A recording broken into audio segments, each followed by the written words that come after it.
A meeting to thank South Africa for its leading role in Africa, while President Zuma pressed the outgoing UN chief about the urgency of council reform in a world yearning for a more democratic model. The big powers have become a reason why we are unable to resolve a challenge in a third country when they were supposed to be part of the solution. That is a matter that our president also raised now a few minutes ago with the outgoing Secretary General. This issue of the reforms is no longer just a song, it's a reality. Because then they'll fight their own, or fight for their own interest in a third country. And you know, when elephants fight, it's the grass that gets hurt. She's talking about Syria, where leading roles by Russia and the United States have failed to save the country from ruin. I asked her why Africa had not yet decided on which countries would fill the 2 proposed African seats on a reformed Security Council. When called upon to serve, South Africa has never not availed itself to serve, particularly the interests of the continent. But before we go to, are we going to fight for the 2 seats?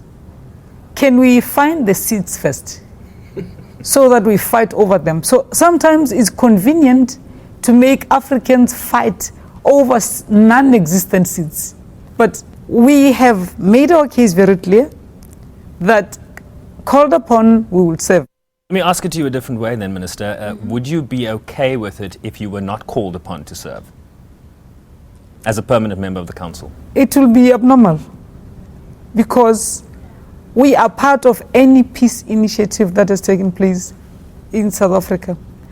South Africa is led, it will be very strange. South Africa is led by the oldest political movement on the African continent. And that's why we are called upon to contribute in South Sudan, in Lesotho, in far-flung areas, DRC. But as long as it's in the continent, we've always made a contribution. Mr. President, how are you? Earlier, President Zuma also met privately with Klaus Schwab, the executive chairman of the World Economic Forum, and is expected to speak at the US-Africa Business Forum on Wednesday.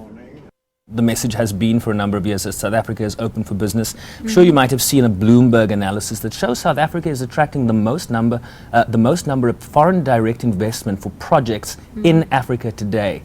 Is this a question still about investment in terms of growing the economy, or is it more about the political dynamic back home? I don't know if there's any political dynamic at home. As far as I'm concerned, there is no political dynamic. South Africa is an open democracy. People like to debate issues, generally, openly, because we are now a free nation. But investors speak, by showing confidence. They vote with their feet. And with the process well underway to elect the next Secretary General, her thoughts on the poor showing of women in the straw polls to date. We will never give up. It's a struggle that we have to continue because the world is patriarchal.